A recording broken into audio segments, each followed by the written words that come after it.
Buenas noches, días o tardes, bienvenidos nuevamente a Filosofía para Teraos. En la ocasión de hoy aprenderás elementos básicos o algunas explicaciones muy básicas y sencillas sobre la ideología en Zizek.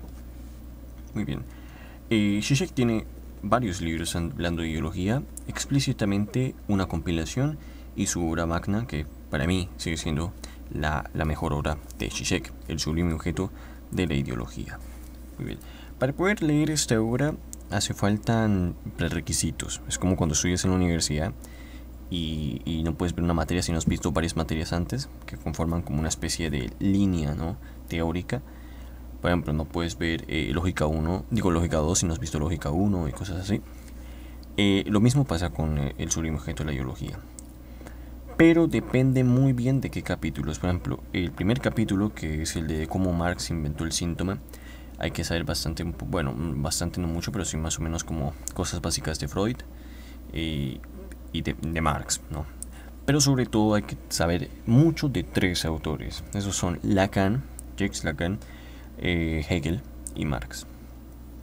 De Marx no hay que saber absolutamente toda su obra, simplemente hay que saber cómo funciona el fetichismo de las mercancías, la conciencia falsa y verdadera de la que se habla más o menos en la ideología alemana, y el fetichismo de las mercancías pues se habla bastante en el Capital, y una frase de la que partiremos: ellos no lo saben y aún así lo hacen, creo que se dice así, que es una frase del Capital.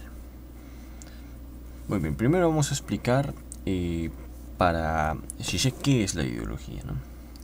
Zizek define la ideología como algo sublime, algo inmutable, algo que simplemente se adapta. En este caso nos da un ejemplo, por ejemplo, como el dinero. El dinero es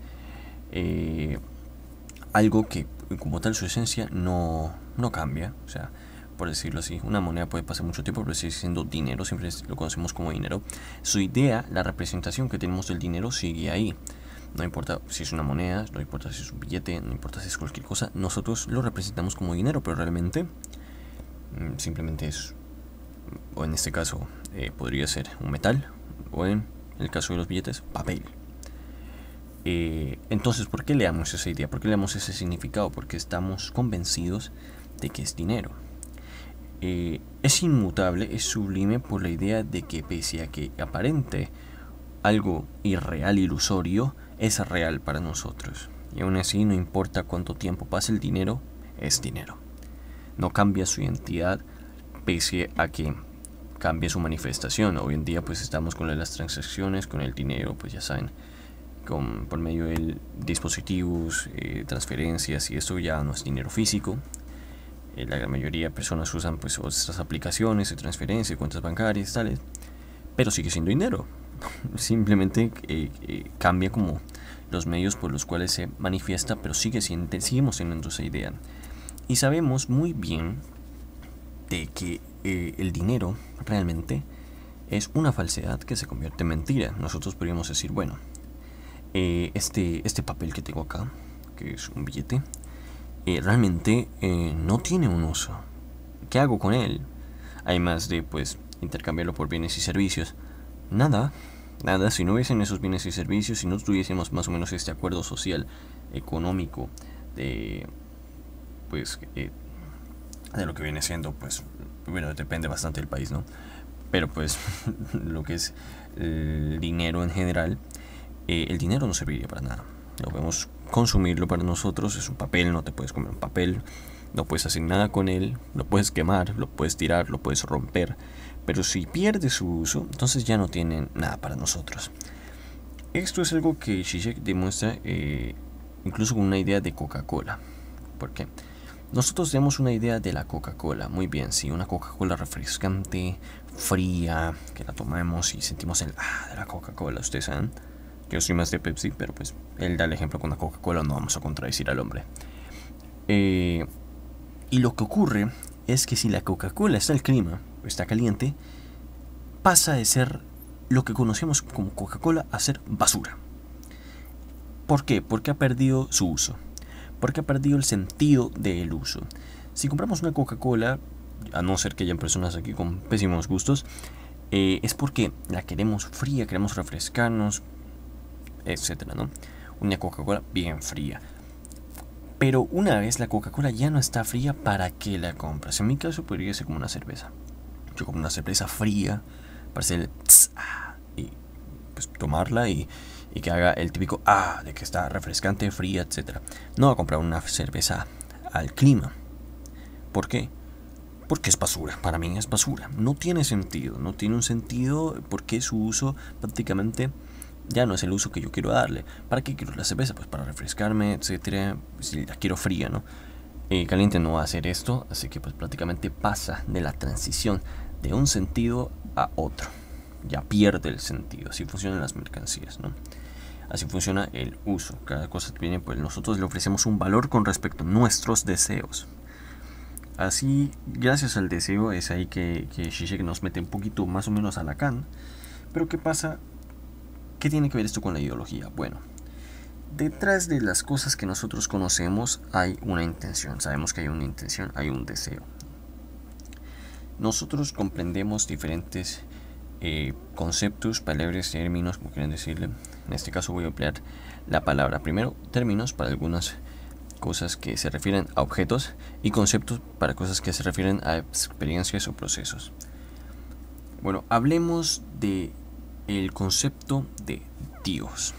Muy bien, comencemos con el concepto de Dios. Bueno, sabemos que es una palabra muy extensa que puede abordar diferentes cosas, pero ¿por qué las aborda? Las aborda porque su semántica sea extensa o porque la semántica se define por un interés y deseo ideológico de la representación del sujeto. Digamos, lo que dice Zizek es que nosotros tenemos en realidad significantes flotantes de básicamente todo lo que conocemos en nuestra realidad social. Por ejemplo, palabras como Dios, comunismo, libertad, derecho, demás, tienen diferentes significados con respecto a nuestros propios intereses y deseos ideológicos. Digamos que yo veo la palabra comunismo y se la presento a dos personas. Una persona que es adepta a la ideología y otra persona que no es adepta, sino que la rechaza. Esta palabra, este significante, que en realidad simplemente es una palabra cualquiera, pues básicamente que le hemos definido un significado que podría ser ideología o sistema económico de una sociedad que se basa, pues ya saben todos ustedes que es el comunismo, puede ser representada con respecto a un deseo, un valor diferente. Entonces, el comunista, el que está adepto a lo que es la ideología, el concepto, va a decir que es el medio por el cual el sujeto va a lograr su emancipación y va a poder hacerse caso de su propia producción, y es el fin del capitalismo que ha arruinado nuestras vidas, ¿no?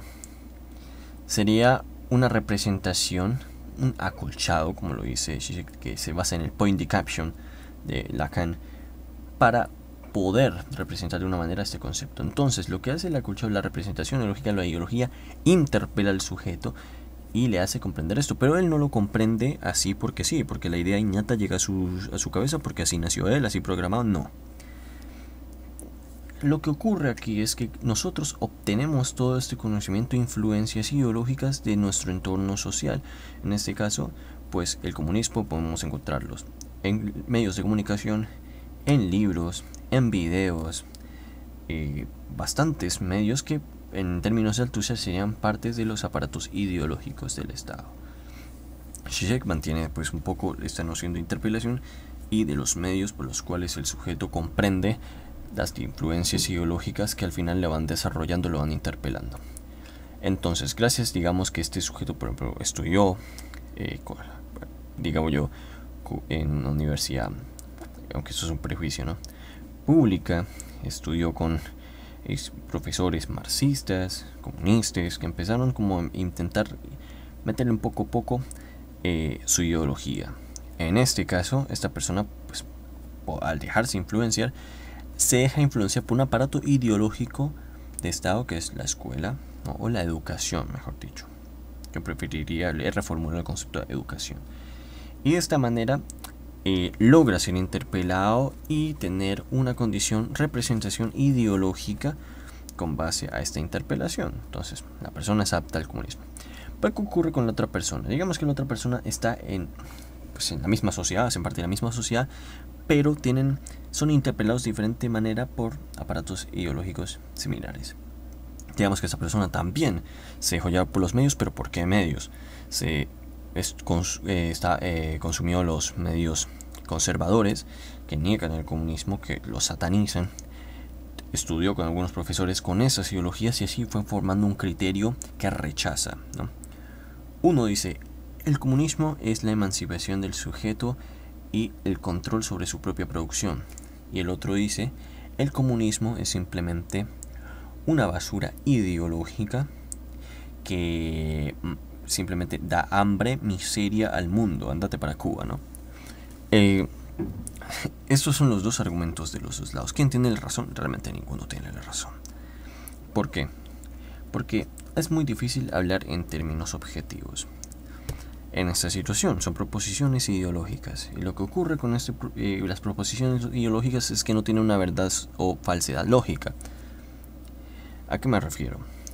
Mientras que el adepto dice que el comunismo pues es la esperanza, ¿no? Porque ellos suelen decir que es la esperanza de la sociedad, del mundo, de la historia, están sosteniendo este argumento de que es el medio correcto por medio de una especulación, por medio de algo que no ha sucedido y que cuando ha sucedido ha fracasado, ¿vale?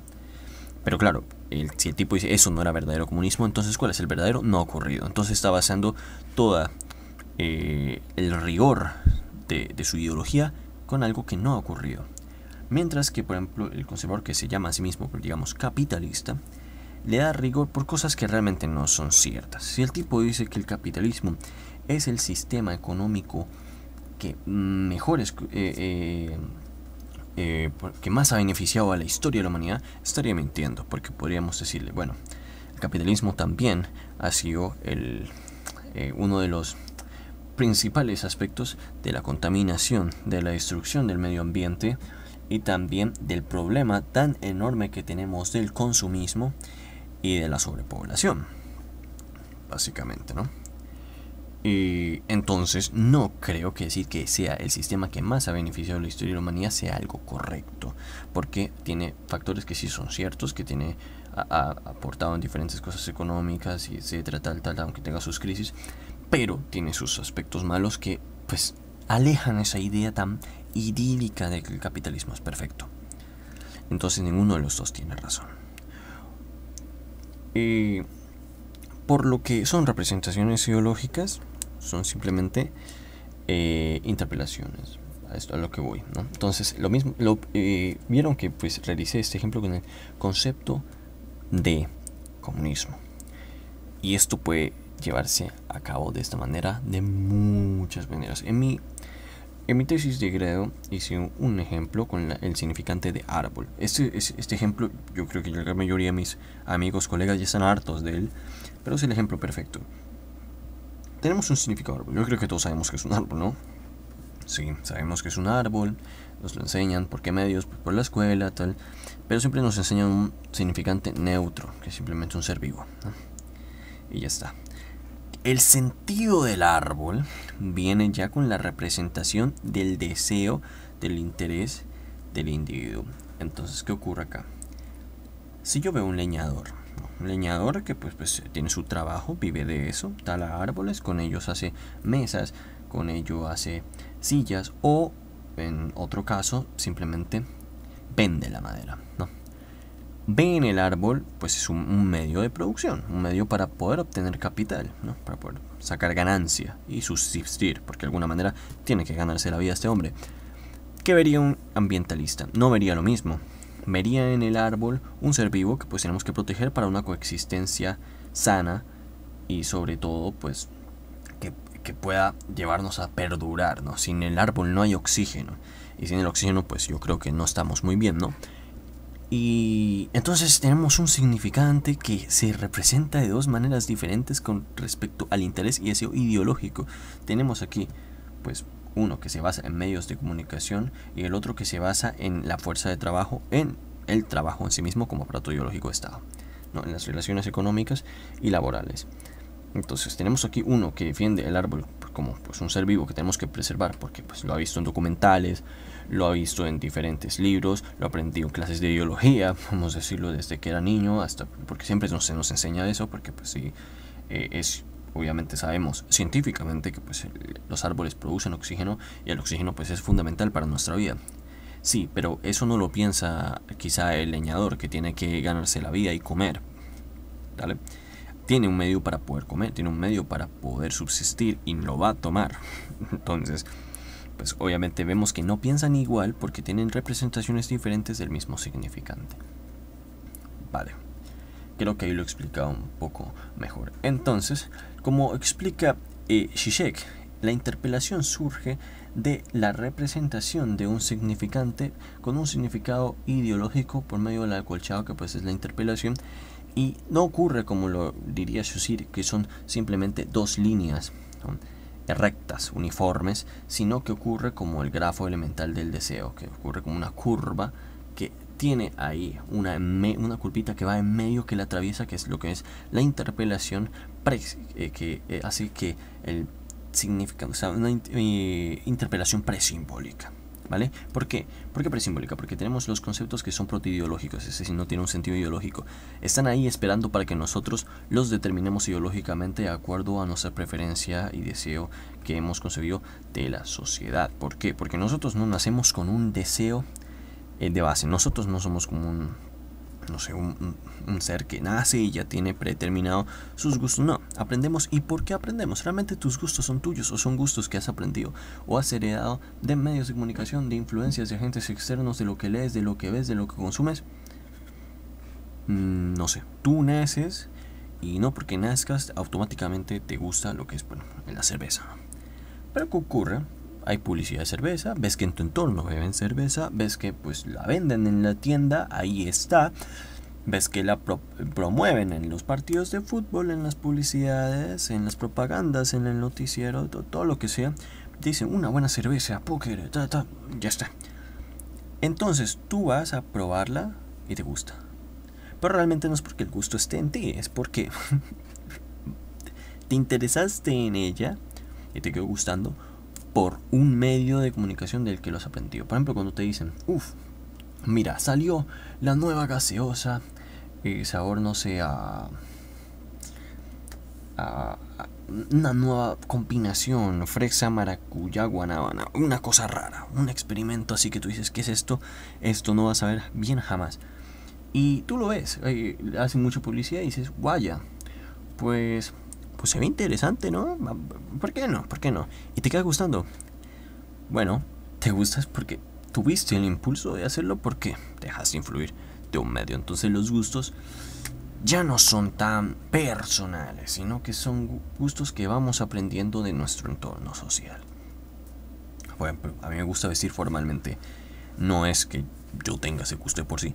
Una vez vi a un chico, esto fue, creo que incluso lo vi en Pinterest, y vestía así y dije, hey, pues eso está muy bien, se le ve bastante bien. Me pregunto cómo me vería yo, ¿no? Y decidí vestirme así y me quedó gustando. Pero eso no fue porque sea gusto mío, es porque un gusto que del cual fui influenciado de las redes sociales, ¿vale? El mismo pasa con muchas cosas más, ¿no? Por ejemplo, digamos que dices, este tipo que hace filosofía, hace videos de filosofía, me gusta bastante lo que habla y me parece muy interesante. Creo que voy a estudiar filosofía. Creo que es momento. Entonces, ¿tu gusto por la filosofía es porque es gusto tuyo o porque te quedó gustando? Porque yo soy parte de un medio de comunicación que pues te hace llegar las cosas, ¿no? Es eso. Estoy yo y todo, ¿no? Bueno, entonces ahí tenemos un poquito la explicación de la representación, ¿no? De los significantes. Esto es una parte más o menos compleja, pero pues intento explicarlo de la mejor manera posible. Luego de eso, antes, Zizek nos habla sobre una manifestación ideológica consciente. Normalmente en la tradición marciana y también en la marxista, una definición, aquí tengo que decir una diferencia. Cuando yo me refiero, y muchas personas más, eso no es mío, no, yo no me lo inventé, a un concepto o idea marxiana, me refiero que es propia Marx, de las obras de Marx, que él lo dijo, no fue que llegó un tipo francés por allá del siglo XX, de la década de los 70, que no tenía ni puta idea, y dijo, esto es así, y eso lo dijo Marx. No, eso no lo dice Marx, eso lo estás diciendo tú, y probablemente lo has tergiversado un resto, que pasó bastante en el siglo XX.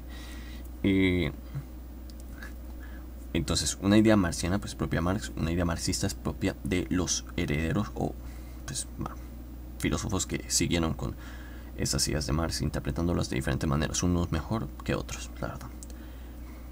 Bueno, lo que propone Marx es que, por ejemplo, una persona, un obrero que no piense como obrero, tiene una falsa conciencia, o sea, sufre una mistificación de su conciencia por parte de la ideología. Normalmente la ideología es una herramienta de la burguesía que promueve una falsa conciencia en los trabajadores o en el proletario, como lo diría él. Entonces, al tener una falsa conciencia, no tienen conciencia de clase y por lo tanto son alienados, ¿vale? Lo que ocurre aquí es que eso no es tan sencillo. ¿Por qué? Porque no podemos decir que siempre hay una inconsciencia de las cosas. Hoy en día podríamos decir que somos inconscientes de la ideología que reproducimos. No creo, no lo creo. Digamos, llego yo y me compro un saco, ¿no? Una especie de jersey, sí, creo que se llama, en Bershka, y veo que la etiqueta dice hecho en Bangladesh. Y hombre, yo vi un medio, creo que decía que en Bangladesh hay una explotación laboral infantil tremenda, donde pues estas grandes marcas explotan a los niños y a diferentes personas allá de escasísimos recursos por un pago prácticamente degenerado, y de ahí pues producen, porque les es más fácil producir esta ropa que es fast fashion, que se daña rápidamente y tienes que volver a comprar. Yo sé eso, tengo la conciencia, y me lo compré, pero me pareció bonito y me lo compré. Soy cínico, eso es cinismo. ¿Por qué? Porque en el momento en el que yo lo sé, está en mí a hacerlo, siendo consciente de que obviamente estoy reproduciendo una explotación laboral, o no comprándolo. Pero a la vez también es un proceso cínico en la ideología, porque entonces mi conciencia de esto sería selectiva. Si yo llego y voy y compro carne para hacerme, no sé, un bistec, no sé cocinar muy bien, de hecho no cocino, pero si voy a hacerme un bistec, ¿no? En el caso hipotético en el que yo sea, no sé, un Linguini, un Masterchef. Bueno, Linguini no era Remy, Linguini era un pendejo. Pero en fin, en el caso de que yo fuese un Remy, pero sin ser ratón, y cocinase re bien, diría, bueno, me voy a comer mi carne. Esperen, pero que yo no sé que probablemente la carne que estoy comiendo viene de un cerdo que lo torturaron y probablemente masacraron en un matadero y llegó hasta aquí. Sería hipócrita que yo diga, uy, no, hay explotación en Bangladesh, no me voy a comprar este saco porque así estoy cambiando las cosas, pero luego voy y me zampo un filete de cerdo. Somos cínicos, casi todos somos cínicos, realmente, porque reproducimos esa ideología dominante, reproducimos el consumo, no importa lo que hagamos, siempre estamos beneficiando a las grandes corporaciones, a las grandes industrias, siempre lo estamos haciendo, porque prácticamente nos han acostumbrado a vivir de esta manera, nos han acostumbrado a tener que consumir. ¿Y qué ocurre? Una persona que, me compré esta carne vegana porque prácticamente estoy apoyando a un... No estás apoyando nada, estás apoyando a un nuevo sistema de consumo que lo que quieren es atraer personas que se están cansando de consumir carne porque pues tienen una ideología sobre la protección de los animales, pero en realidad simplemente están redirigiendo a los consumidores a otro tipo de consumo.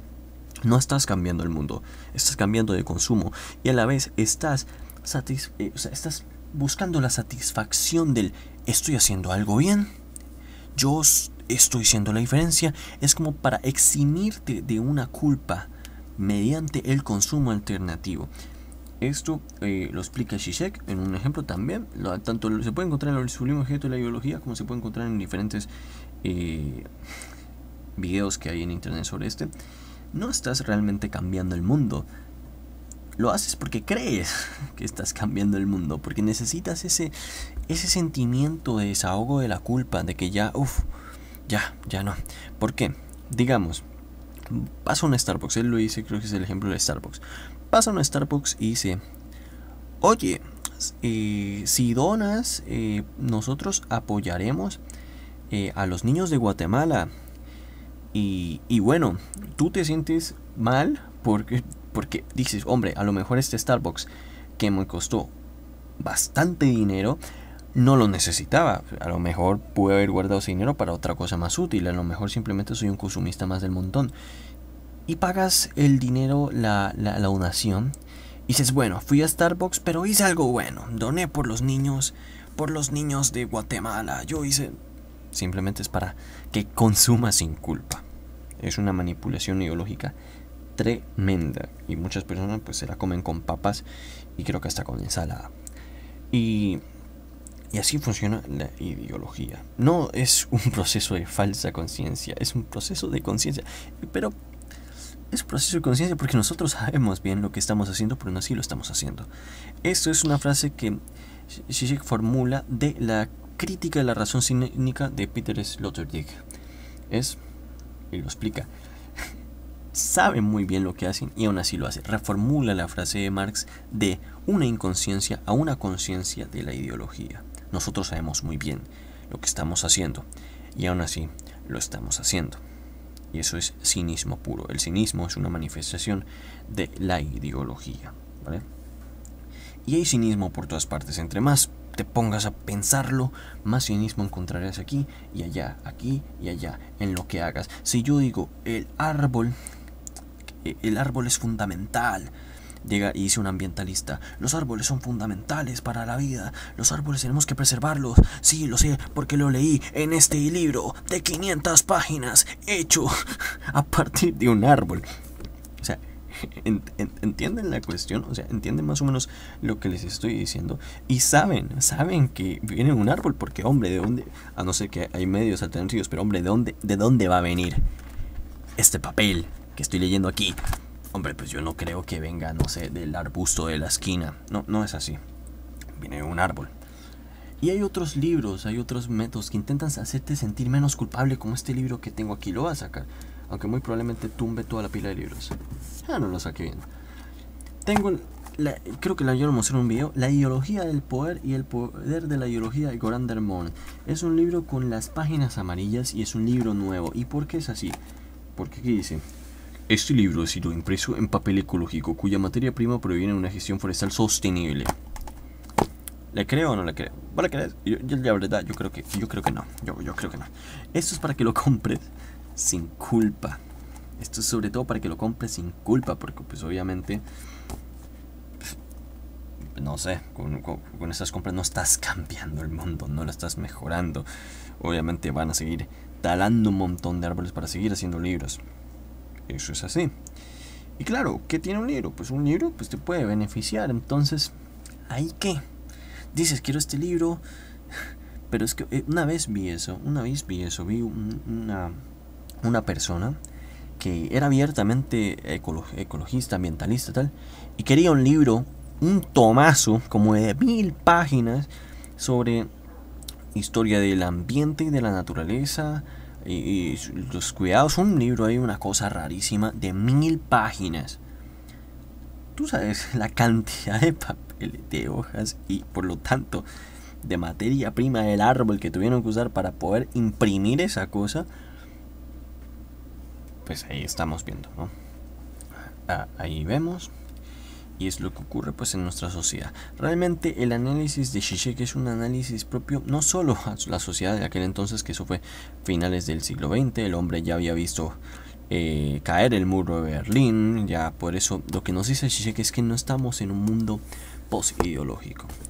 La gente cree que porque pues ya se cayó el muro de Berlín, ¿no? Y ya no hay ideologías. Lo que pasó en el 9/11 es una manifestación explícita de que seguimos en un mundo ideológico, de que las ideologías siguen llevando a la praxis y a diferentes problemas sociales. Eso fue un problema, o sea, lo que dice Fukuyama, que es ya incluso el propio Fukuyama, pobrecito, se arrepintió de la barbaridad que dijo. Lo que dijo Fukuyama de no existe un mundo ideológico, estamos en un mundo post-ideológico, se cayó. 2 aviones tumbaron esa tesis. Un par de terroristas tumbaron esa tesis de la peor manera posible. Fue como yo creo que Fukuyama, cuando vio eso, debió haber sentido como que le daban una bofetada o una patada en los huevos, pero que lo dejan estéril esta vía y la otra. Yo creo que eso fue lo que pasó básicamente con Fukuyama, porque es bastante absurdo. Lo que vemos aquí es que estamos en un mundo ideológico, pero es un mundo ideológico diferente. Es un mundo ideológico donde cada vez somos más conscientes de la ideología que estamos reproduciendo y no nos importa, porque ya estamos acostumbrados a ello, porque ya lo sabemos, ya somos conscientes de eso. Quizá en otras temporalidades podríamos hablar de un nivel de inconsciencia de la ideología, pero ahora no. Ahora sabemos muy bien los efectos de las redes, de los medios de comunicación, del consumismo, de esto, lo otro, y aún así seguimos viviendo nuestras vidas como si nada. Y podemos intentar por tener una vida sostenible, saludable, ser vegetarianos o veganos, pero aún así seguimos reproduciendo la ideología, sea aquí, sea allá, sea el consumismo estético de ropa, el consumismo de los libros, sea el consumismo de internet, de las redes sociales, sea el consumismo de cualquier cosa, sea el consumismo de las sodas, sea el consumismo del alcohol, sea el consumismo, todo es consumo, prácticamente, siempre estamos consumiendo algo, un producto, siempre estamos consumiendo mercancías, y cada vez las mercancías tienen un uso, un valor más efímero. Tenemos la ropa fast fashion, tenemos los procesados, tenemos un montón de productos que prácticamente su deseo es tan efímero que en un momento desaparece y procede a ser pura basura. Yo me compro mi jersey y digo que este saco es lo que yo quiero, tengo el deseo de que yo me voy a ver muy bien con él, y se rompió. Esto es una basura, esto se rompe, lo miras y se rompe, ya está, ¿qué hago? Bueno, mira que ese otro jersey de esta otra marca, ya no me voy a Bershka, sino que me voy a H&M. Ese jersey sí que está bonito y podría ser mejor, y me lo compro porque yo lo quiero, y se rompe. Quizá este no se rompa tan pronto, lo sé porque me compré un saco de Bershka y Jesucristo se rompió como a las 2 semanas de uso. De hecho, al día de hoy lo cuido como si fuese un hijo, porque se rompe, lo miras y se rompe esa cosa. Pero en fin. Y es así es como funciona ahora la industria de la ropa, la industria de lo estético. Cada vez las cosas duran menos, cada vez son más ineficientes, exactamente para eso, para que las personas sigan consumiendo. En el caso, por ejemplo, incluso pasa en las calles. ¿No han notado en algunos países, en especial de Latinoamérica, que cuando arreglan las calles las arreglan con productos mucho más baratos y endebles? Claro, ese dinero sale de nuestros impuestos. Bueno, yo no pago impuestos, pero pues de los impuestos de las personas que sí chambean. Bueno, ¿qué ocurre? ¿Cuál es el problema? Que como se va a dañar más rápido, luego tendrán que tomar más dinero de los impuestos para arreglar esas calles. Y sabemos muy bien, esto no es conspiración, no es algo que pues todos sabemos muy bien, parte de ese dinero se va a perder. Se va a perder y necesitan la excusa, y esa es una excusa, la verdad. Y así es como funcionan las relaciones ideológicas del poder. Y esto es básicamente una manera efímera de poder comprender lo que nos dice Zizek en el sublime objeto de la ideología, ¿no? Y es tremendo, es tremendo, aunque ya digo que ahí tiene mucho más contenido este libro. Esto es simplemente como lo fundamental, lo más básico que puedes extraer del primer capítulo, que de hecho voy a decirles aquí cuáles son los capítulos que les he explicado más o menos. He tomado lo fundamental, lo más básico y elemental del primer capítulo, que son 116 paginotas, del segundo capítulo, o sea, bueno, no, del primer capítulo, segundo capítulo, segunda parte, que es el tercer capítulo, y ya. ¿Vale? Básicamente los otros no los he usado mucho, pero es decir que prácticamente les he explicado muy efímeramente, brevemente, pasajeramente la mitad del libro. Y muy resumidamente, prácticamente eso ha sido una reducción tremenda, porque ese libro es una cosa tremenda, es una cosa bastante compleja, porque ya digo, requiere muchas cosas, muchos debates, requiere mucho conocimiento, incluso de Hegel, de Lacan, de otros autores, incluso de Derrida en el capítulo sobre el metalenguaje. No hay un metalenguaje, y así. Pero de esta manera podemos comprender más o menos por dónde nos lleva Zizek, a qué reflexión nos lleva Zizek, ¿vale? Ya saliéndonos de lo teórico, es más que todo una reflexión social de nuestra actualidad, y podemos verlo así. Y una vez vemos esto, que es como él lo representa como los lentes, vemos el mundo de una manera mucho más compleja y mucho más sucia, mucho más cruel, mucho más real, prácticamente.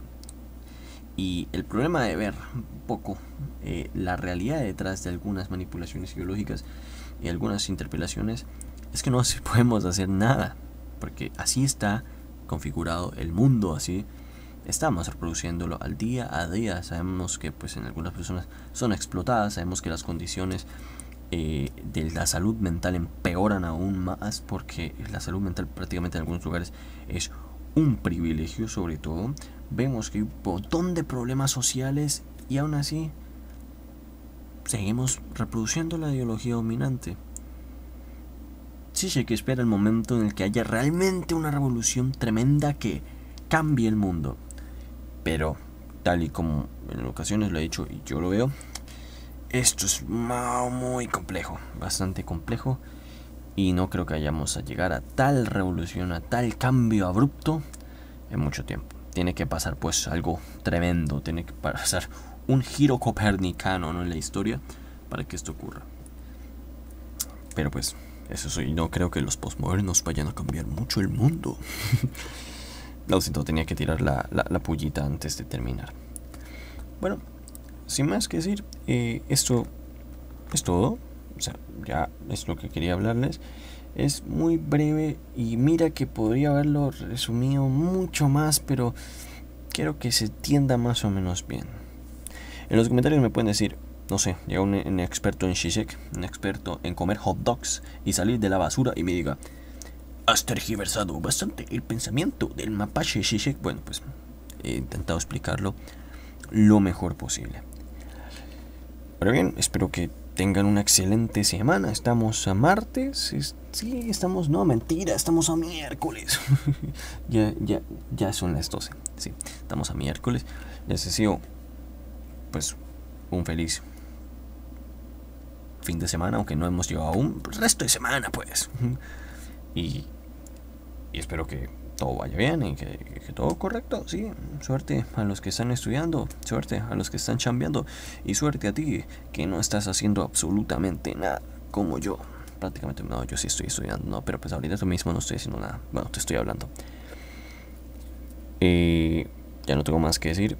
No tengo guión, así que en el guión podría decir: hola, tengo que leer la parte en la que digo me despido y digo adiós, pero pues no.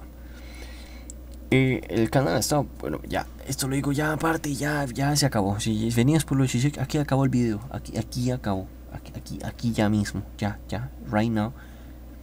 Y ya con respecto a lo del canal, lo he dejado un poquito abandonado. Hice el video de Kierkegaard. Fue bastante corto, la verdad, ese video. Solo quería realizar una reflexión cortita, ¿no? Muy pasional. Sí, porque yo soy una persona muy pasional, ¿no? Yo soy una persona muy, lo que viene siendo romántica. Y muy sensible, obviamente, yo soy eso. Y pues ya.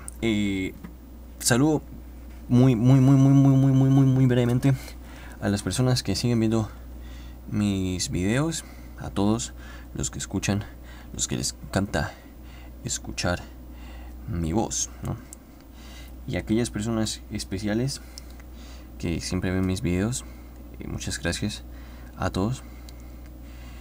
En especial a una persona muy especial que no sé si escucha esto, pero si lo escuchas, muchas gracias por ver mis videos. Y sé que pues sueles disfrutar bastante de cuando hablo. y cuando digo tonterías de filosofía. Y aquí seguiré haciendo lo mismo hasta que, no sé, me agarre un carro y me diga: lo siento, bro, lo siento, mi rey, va a tocar mandarte a conocer al mismísimo. Muchas gracias a todos, y especialmente a esta personita que la aprecio bastante. Ahora bien, ya puedo despedirme, pues, que no es pesado el tipo este, o sea, yo. Hasta luego.